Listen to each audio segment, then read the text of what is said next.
in our lifetimes, we thought that giant squids were a creature of mythology. And then like in our lifetime, a dead one washed up ashore. The difference between the story and real life is that they live really deep in the sea. And they actually are not interested in going up to crush sailors and pirates. Welcome to More Magic, a fantasy book podcast. I'm your host, Demi Utley. And I'm your co-host, Marianne Boules. We have our tea, our cozy blankets, and a lot of books to discuss. Let's get started.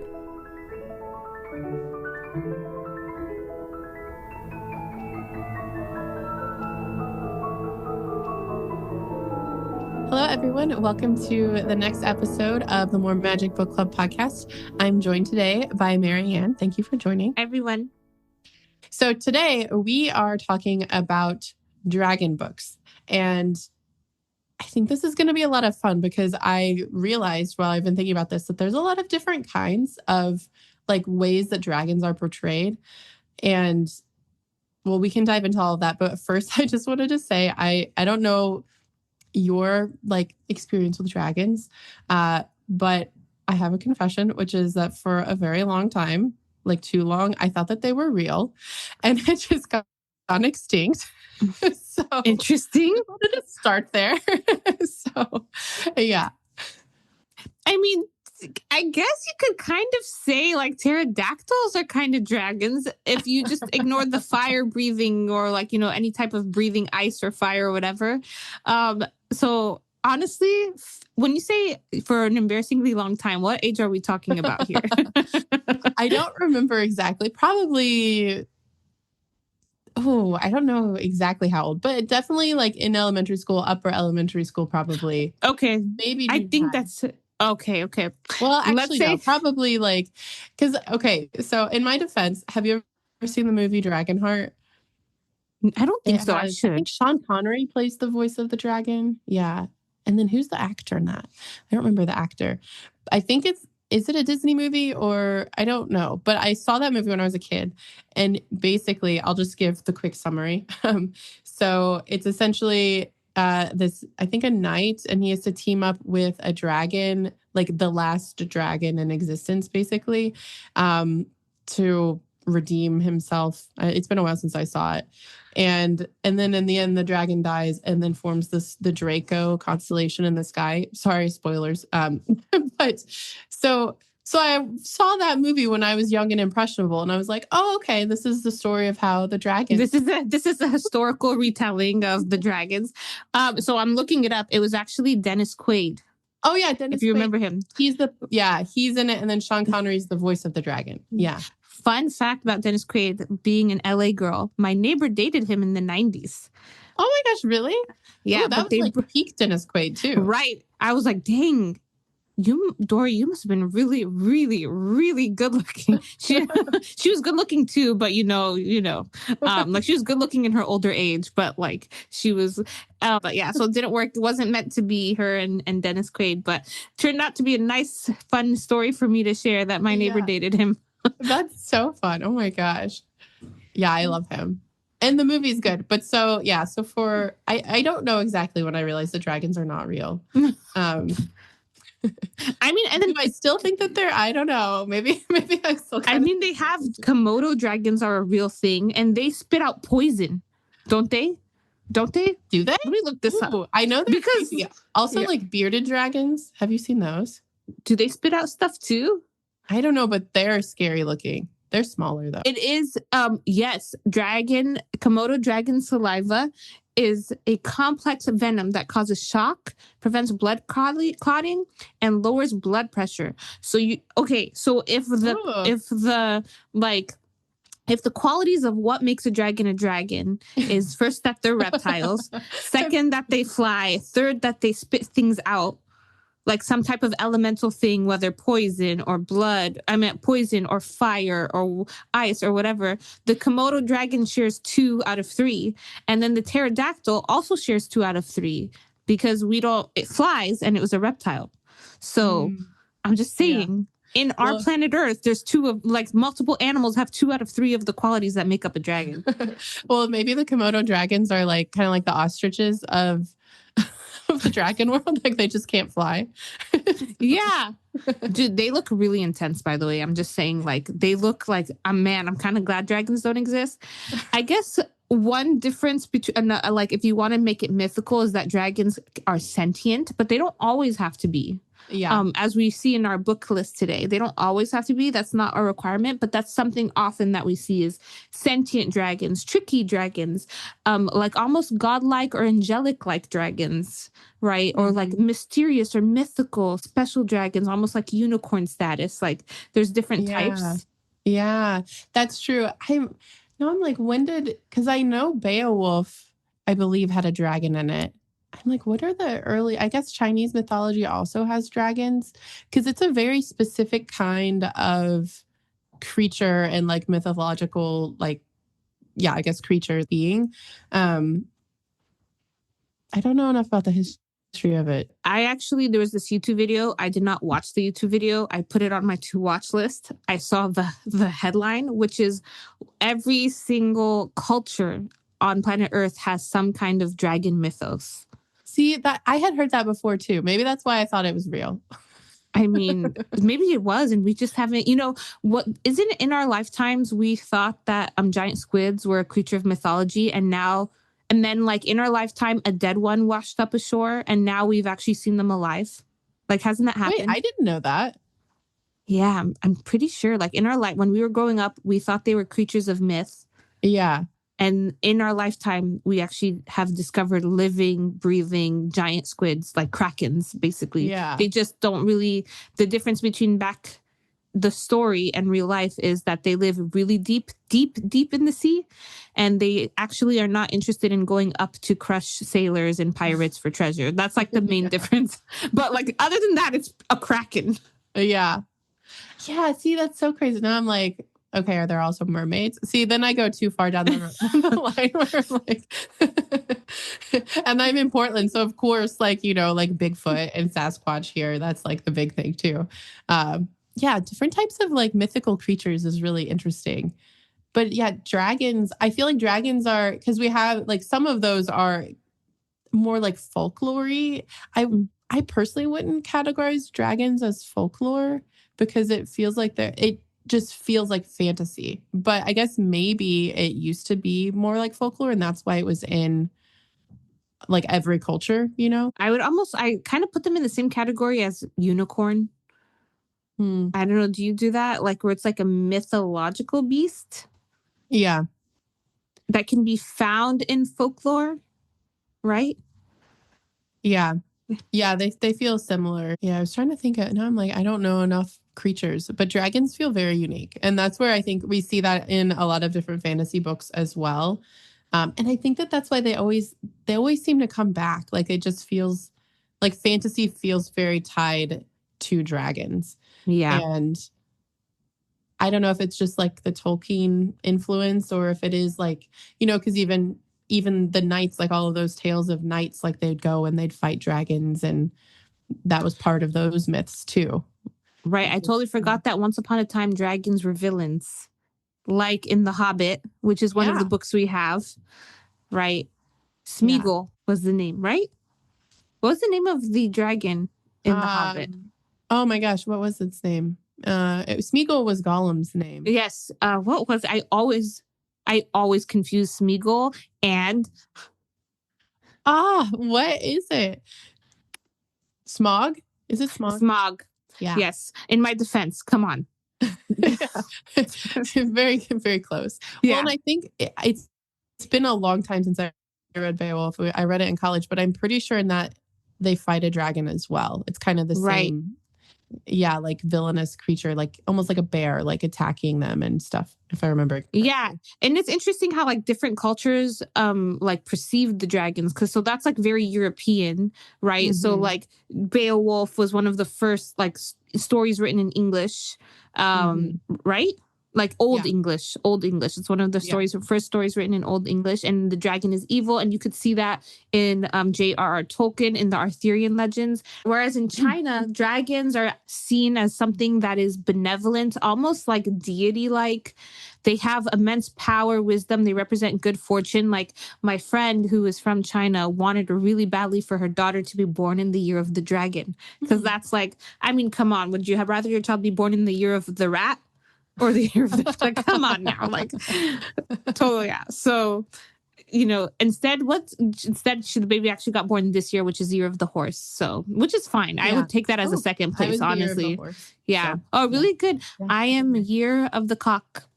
Oh, really? Mm-hmm. I guess better than rat, I guess. Probably. Ooh, now I want to know more about that. That's interesting. But it is, to your point, having dragons on this side of the world, my hand meaning the European side, being villainous and these like predatory creatures almost, and then on the other side, like they're, I don't know if you'd say worshipped, but viewed in a completely different light. And I don't know enough history to know if there was like any sort of transference between the two, like if like someone went to China and then that's how the idea of dragons came to England or vice versa, because it is so specific. Yeah. They're definitely revered, like they're guardians. Yeah. Now I'm thinking of Mulan. When I look, like Eddie Murphy, he was a guardian, right, for the shrine of the ancestors. Maybe not the best example, but that's just, hey, I'm a child of the 90s in America. That's what comes to my mind when I think of Dragon Guardian.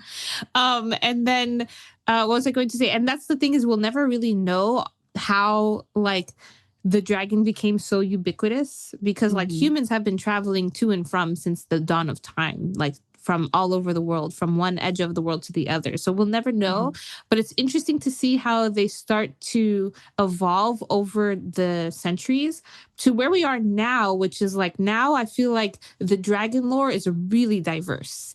They go from, and so maybe we could start talking about some of the books, but like today's dragon books are really diverse. Some of them are old school villainous. Some of them are old school deity type. And some of them are just animals, but like mythological, beautiful, lovely animals. And some are something completely unique, which we'll talk about. Yeah. Yeah. Well, maybe we start with, well, we already kind of touched on Lord of the Rings, which has a dragon in it. But something in that vein, I would say, is the Inheritance Cycle, which is Aragon and all those books, because that's very heavily influenced by Lord of the Rings. And in those books, they're interesting because the dragons are, very wise, immortal, these ancient creatures. And they also have, like, some of them are wild and like that kind of like raw, pure power. But then some of them become the dragons of the dragon riders. And I don't know if this was the first Dragon Rider book, but that's the first one I read. I don't know enough of that type of subgenre to know the history, but it's definitely one of the most popular and probably one of the first really big Dragon Rider book series.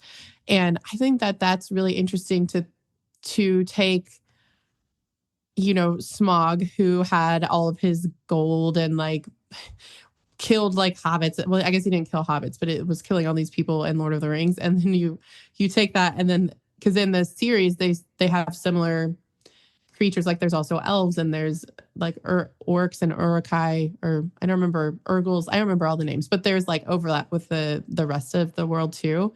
But then in it, the dragons are like partners, and which is really crazy to think about, like kind of flipping that on its head. And and then of course we've seen a lot more recent Dragon Rider books as well. I feel like that became very popular for a period. Yeah. Such as a book you and I have neither of us have read, but apparently it is very famous.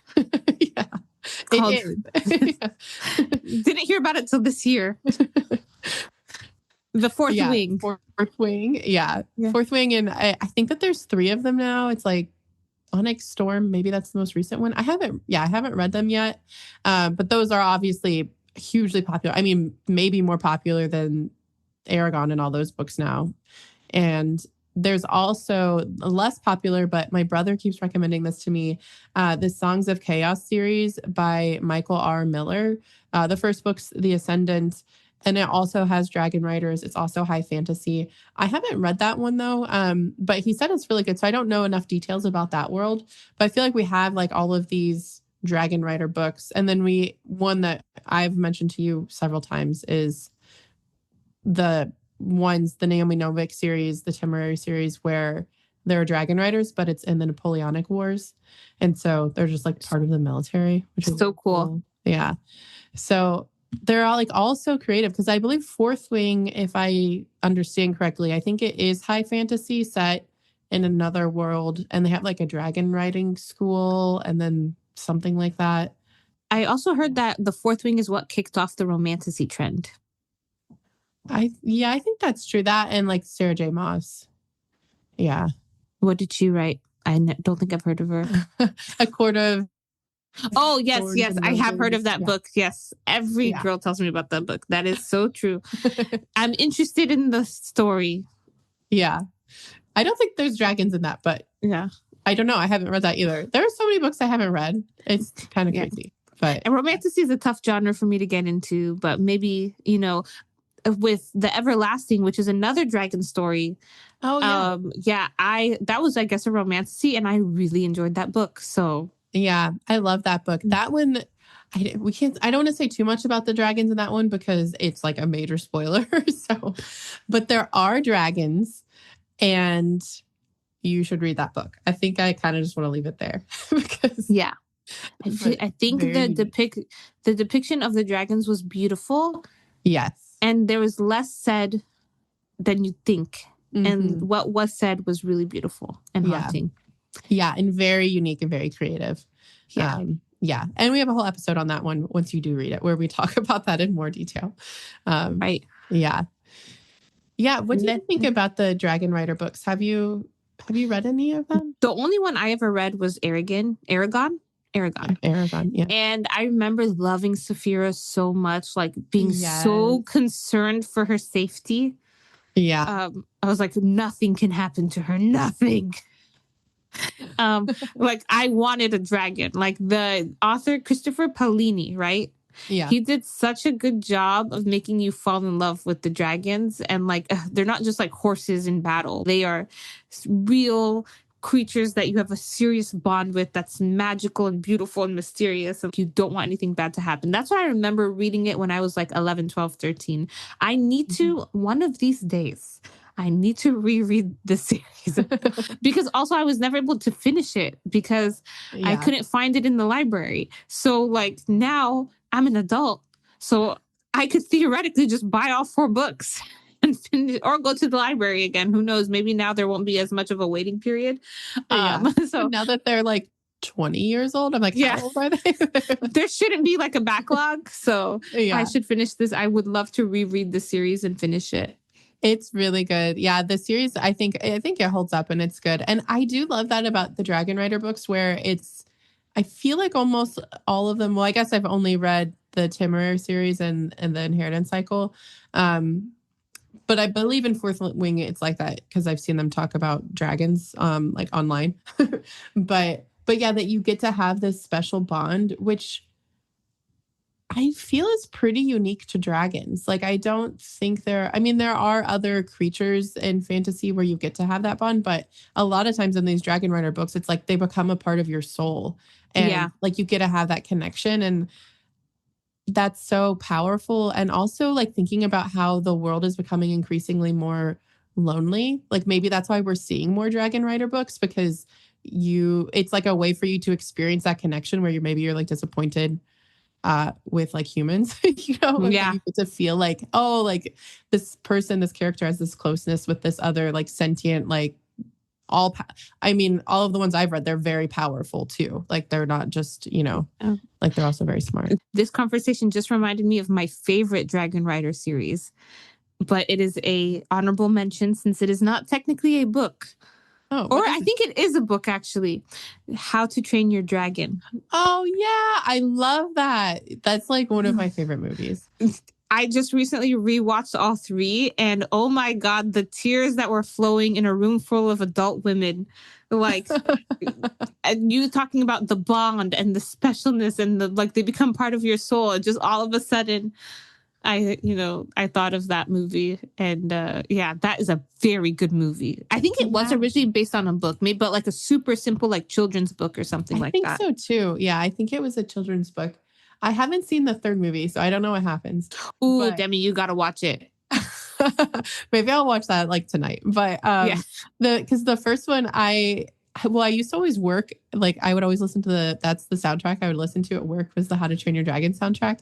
And the first one, like it's like the end, like there's that moment. Okay, this is a little bit of a spoiler, but there's the moment where he's like falling and then Toothless comes and like goes in to save. I just saying it, I could feel myself tearing up. Like every time I cry, every single time. Where he like where Toothless dives into Captain and then he loses his leg, so he matches with him.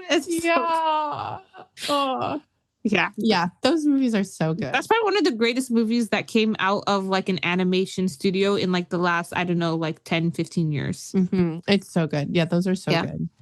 Yeah, that's a good point though. Like thinking about dragons and, well, because like in film, like I mean, I have the Dragonheart movie, How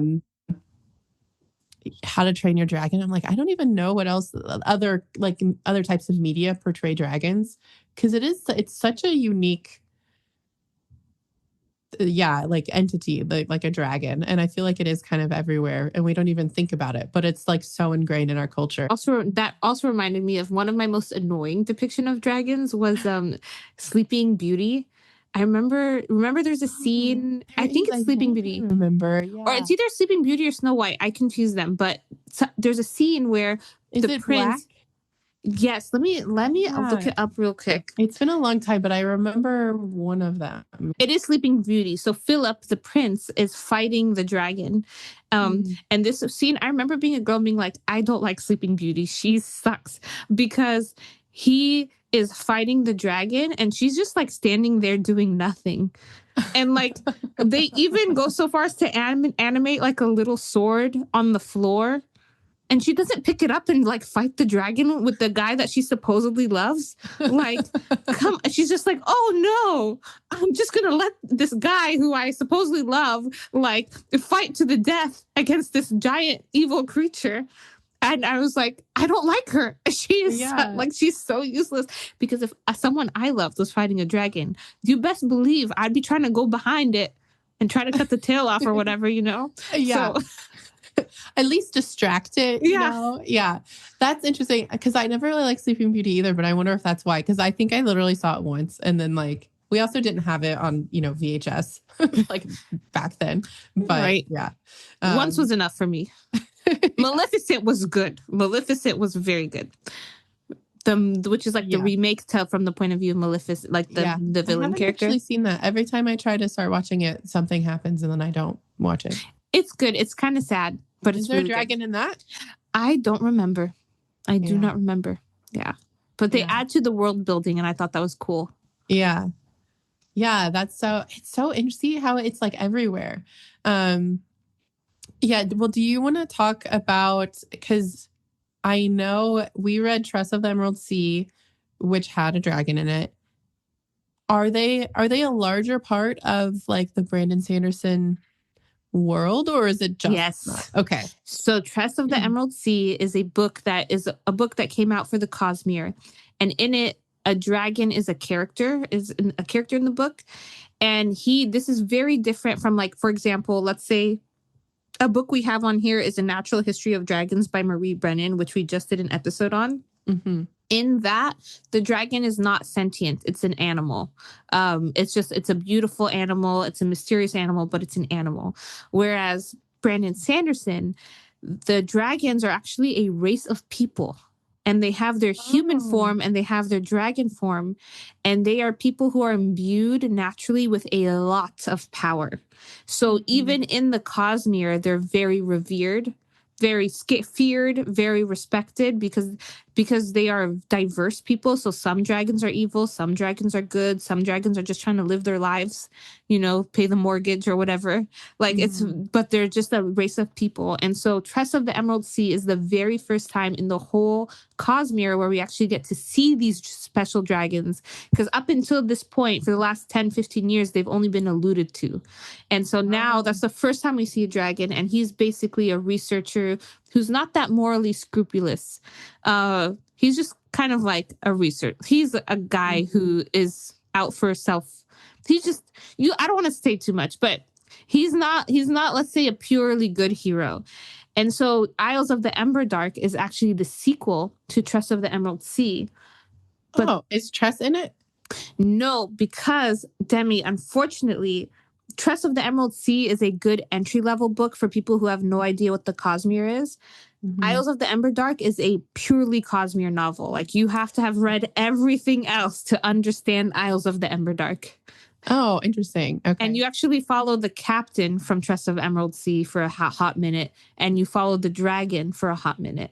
But the main character in Isles of the Emberdark is another dragon, and she is a very good girl. Like, she's a good, morally righteous person, and she's like a really good hero. And so we see her, and she's shackled to her human form, so she can't be a dragon because she, I think it's like she refuses to do the wrong thing or something along those lines. Like, she wants to be good even if it comes at a cost. And so I thought that was really interesting. It's just so interesting to see how dragons and our conversation with dragons and dragon mythology evolves over time. Like, first in England or in Europe, they're seen as something like evil, to be feared. And it shows up all the way until Sleeping Beauty, where it's like a villainous character that for some reason Sleeping Beauty just decides to not do anything about. But like while her supposed love of her life fights him on his own. And then like we have the like the Asian influence of them being revered and wise. And like you kind of see them kind of start to commingle together. And now now we have such diverse, like it's so diverse now that we're having dragons who are a race of people who are diverse. And so I just thought that's interesting. And like Brandon Sanderson's such a good example. And somewhere in between that, we also have dragon riders, Yeah. So like, it's just so fascinating to see the story of dragons and how they evolve over time. Yeah, that's so interesting. I didn't know that. So that went way over my head in Trust. I was just like, oh, dragons. Like, obviously, it's fantasy. But that's so fascinating because, like, yeah, to think of like a dragon, it's like, yeah, I'm just like, you just kind of like blew my mind a little bit, like thinking about someone being able to just transform into a dragon. So that's how they are in that world. Yeah. Yeah. Yeah. They have their human form, their dragon form, and some gods are even dragons. Like the gods who shattered the one true God was shattered by multiple different like races of people throughout the universe. And so some of them, at least one of them that we know of, it was a dragon. So she's like an extra powerful god. Interesting. Are there other shapeshifters in the world, or it's just the dragon? Oh, yes. You know what there is? There's this other creature that is made up of bugs, but they are hated by the universe. Like they are like the bugs of the universe. Like nobody likes them. It's sad. Yeah. Like they're not even allowed to exist in most planets. Like they'll get killed immediately. But they're people. Gosh. But they're people. They're just people made up of a bunch of little bugs. Gosh, people, give them a break. It's not their fault. That's so interesting. You have like both sides, like all powerful dragons and then these like bug people. Who are also powerful, but they're probably not as cute. Like it's probably just creepy and gross, like, to see their face split into a bunch of like cockroaches and come back. Whereas dragons, it's like, wow, look at the beautiful white light they emanate or whatever. So it's like, that's so interesting. Yeah, I didn't know anything about that. And I'm selling you, aren't I? I'm selling you. I'm excited. Do I get to learn about this? Because, I mean, we're reading Mistborn in December. So is there any mention of dragons in that book? I don't think so. I'm like, will I be able to read the whole series? I guess we will see. Now I'm getting ahead of myself, but that's so fascinating because there's like on the flip side, we just read A Natural History of Dragons, which when in that episode, when we talk about it, there's like not a lot of magic. So it's like like the opposite, where there are these like all powerful or like extremely powerful people in Brandon Sanderson's world. And then on the other side, we have dragons where they're, I think we were talking, I was like, they're kind of like whales and elephants in that world. Like they still look like dragons, but they have like they're like animals, not like these sentient beings. They are basically Komodo dragons. I mean, Komodo dragons might even have more powers than they do. Like, because they could spit venom. Yeah. Although I think that they breathe ice or something. Oh, okay. I know. I'm like, am I confusing it with a different book? I think that there was something like that. But yeah, it was very much like an animal. Demi, I've heard of the Priory of the Orange Tree. I think one of my really good friends has told me about this book many times. This whole time, I did not realize it was a fantasy book. I thought it was some kind of like urban story or something. So tell me about this book. I think that too. So I haven't actually read it. I put it on here because I was searching for fantasy books with dragons. But I have read another book by her. She has a series, I'm blanking on the name, that I think is set in Oxford, and it was good. But so this one, my understanding is that it does have dragon riders. There's also magic. It's supposed to be like pretty political and have like a lot of like kind of like feminist themes. So whereas something like Aragon and like even the Temeraire series, like they follow a lot of male characters. They have like women in the books, and I wouldn't say that they're anti-feminist, but I think this one is supposed to just like have more. I haven't read it, but I think that maybe the main character is a woman. I don't know exactly. I haven't read it, but so that could be like a different kind of flip side to that one. I want to read it because it's supposed to be really good. I've heard a lot of people who really like it. And is it set in our world? I actually don't know. I thought it was like set in, I don't know why. I thought it was like set in Brooklyn or Boston or a city that starts with the letter B. I could be so wrong. That's so funny because I totally thought it was set in China. So it's probably set in another world, and we're just assuming that. Our brains are just doing what brains do and filling in the blanks. Yeah, like completely based on the cover. That's what I was going off of. Yep. So guess what? You are 100% right. It is based in a completely different world. So we just have no idea what it's about, but it's supposed to be really good and it has dragons in it. So I just wanted to mention that one. Anyone who's read this, please let us know if you liked it. Because I was looking and I was like, man, maybe we should have this one on like the list for next year. Because I've never read it and I keep wanting to read it. And everyone who I know who has talked about it, it's very highly acclaimed. Yeah, it's supposed to be really, really good. And then there's also a series, which I also haven't read, but this one was really recommended. I found like a few Reddit threads about fantasy, like dragon books, and pretty much everyone recommended the Draconis Memoria series by Anthony Ryan, which I had never heard of before. Have you heard of it? No. Yeah, I hadn't either, but it's supposed to be kind of like a mix of steampunk with dragons and I love steampunk. Yeah, and then like Indiana Jones style adventuring. I love Indiana Jones style adventuring. Ugh. Yeah. So I was like, okay, that sounds really cool. I haven't read the book and I don't think it's Dragon Riders, but in the summary it said that people can drink dragon blood and like there's something magical there. So seems like an ethical issue there. Yeah. Unless you do it like the Maasai people in Kenya where they like stick the straw in the cow, but they don't kill the cow. And it's like a very special relationship that they have with the cow. Other than that, I'm like, I've never heard of that. Oh my gosh.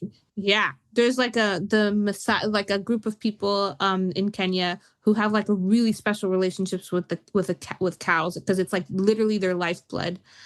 I mean, it's basically a very sacred tradition, and the cows don't die. So, like, I could see if it's something like that. That sounds interesting. If it's like they kill the dragon and they drink its blood, it's a little too mean. That's a little too cruel. Yeah, I haven't read the series, so I don't know. But I think that it's the bad people who are doing it, and so I don't know if they're killing them. But that was like something that was, and it said that there's end of the world stakes. So I haven't read it. So I don't know all of the details, but it seems like it's supposed to be really fun. And I'll like literally every single Reddit thread that I found, talking about dragon books, at least one, if not multiple people recommended it. So I was like, oh, okay, maybe maybe that one's worth exploring. Ugh, Demi, every time we do one of these, I'm like, there's just not enough time in the day. I want to pause time and read all of this. I know. I have to do stupid stuff like work and do the chores. Ugh. I know, like laundry. Yeah. Ugh. Cooking dinner. Don't remind me. Yeah. Like I feel like I need to become like an immortal dragon just to be able to like read all these books. If we were dragons and like the old school style dragon where they like hoarded things, books would be the thing I would hoard. Oh, yeah. But you know what'd be sad is I wouldn't be able to open it with my little claws. That is sad. Well, maybe you'll be a dragon that has like thumbs. I don't know. That's nicer than what I was thinking, which is I'll just have a human slave to read it for me. Or a human assistant. Tress. Yeah, literally I'm thinking of Tress of the Emerald Sea. He had like human slaves. Yeah, so that's... I was like, I'll just be like him, like Zissist, I think his name was. The one where you're like, he's kind of morally questionable. You're like, that's my role model. for reading. Yeah, because I think that in the inheritance books, the Aragon books, the dragons, they learn and they're like so smart and stuff too. And they go to the library and I'm like, how did they read? I don't know if they ever talk about that. I think there were scrolls. Maybe they can like undo a scroll or... I don't think I made it that far. I don't think it doesn't show them, but it talks about how there's a library or there used to be and like implied that they would go there and learn. So, yeah, maybe it's because I know they're doing he's doing another round of like books for that series. So maybe that explains it. But yeah, I know. Now I'm like, because we put so many on here that I haven't read, and you just convinced me again to read Brandon Sanderson, which is like a million books. So. A million books, and each book is 1,500 pages. It's like 5 books in one book each. Now I'm almost sad because I didn't know that the dragon in Tress was like this, like, oh, it's the first time we get to see one. And it's a big deal. So, it's actually a big deal. I like miss the like, that kind of like excitement. Like, I'm going to see a dragon. Well, no one does Easter eggs like the Cosmere. Like the Cosmere Easter eggs. That's why you read that giant series multiple times, is because you start to capture them. It's very rewarding. Well, I'll just forget Tress. And then that way, when I come back to it, I'm surprised. Yeah. Yeah. So. You'll start to see things in a very different perspective. When you read Tress the second time around with the context of the Cosmere, you'll start to see some interesting like rules and things like that. And like the technology is off planet and it's really obvious where the technology from. Even the villain is from a different planet and you could tell which planet she's from. Yeah. There's so much. So much. Yeah. So much to do, so much to read, so little time. Yeah. Do you have any final comments about dragon books? I feel like, what's interesting is I feel like we didn't have that many, which I think is interesting, knowing how dragons have kind of dominated our like cultural mythos. Like from in every aspect, like movies and books. And so part of me is like, is it just because you and I haven't read the same, like the dragon books, or is it just that they're so common that they're actually almost kind of hard to place? Yeah, you're right. Well, actually thinking about it, there's a dragon in Harry Potter too. Yeah. There is? Yes, there is. Yeah. Yeah. So it's like maybe they're just in every fantasy series in some capacity. So we like... But they're like not the main character. Yeah, exactly. Yeah. They're just like, and then this dragon came. Yeah.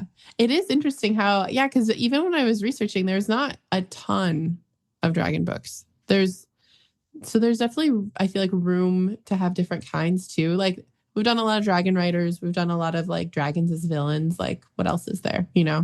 Yeah, I'm curious to see. Maybe not. Maybe this will inspire someone and we'll get like a good dragon book. Yeah. Yeah. I do have some anime in my mind that's like dragon heavy. Like Fruits Baskets, which is this like very girly anime that my friend and I binge watched. But that's besides the point. What I was trying to say was I would love to read some fantasy that's about dragons inspired by the Asian mythology of like East Asian mythology of dragons, because I'm like, you know what, those animes are pretty interesting that have dragons. It's totally different than like the Western like dragon mythology. So I would love to read some of that one day. someone will write it. Something different than the Eddie Murphy in Mulan dragon. What was his name? Yeah. What was his name? Mushu. Yeah. That was so fun. By the way, that movie holds up. I love that movie. Unapologetically. I love that movie too. Good. It's so good. Yeah. So we need more like that. Maybe not Mulan exactly, but no, that is like a Western interpretation of of dragons or something. Yeah. Of like Asian dragons. But man, it was a good movie. Yeah. I love that movie. Well, yeah, this was fun. I feel like this gives me, I almost feel inspired to go and read some more dragon books because it's been a while since I picked up a new one. I mean, we just did read it as like a natural history of dragons, but like something that's like where they're magical and yeah. I want to reread Aragon. That's what I realized. Maybe I'll read it with my daughter when she's older. That's maybe how I could get away with these things is like read it with the kids. So you're not going to read it for like 10 years. Yeah, I could. I mean, I have a very long list. So that sounds about right. Okay. Well, yeah, maybe we'll do an episode on like time and then we can like see if any of the books have an answer to like stopping time so we can have more time to read books. Amen. But yeah, well, thank you so much for chatting with me about these books. This was so fun. And yeah, I feel like I thought about dragons in a way that I haven't in the past and how culturally prevalent they are. Yeah. So culturally prevalent. Yeah. Thanks, Demi. All right. Thank you, everyone.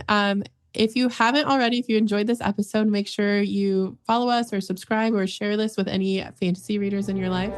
And we'll see you in the next episode. That's all for today.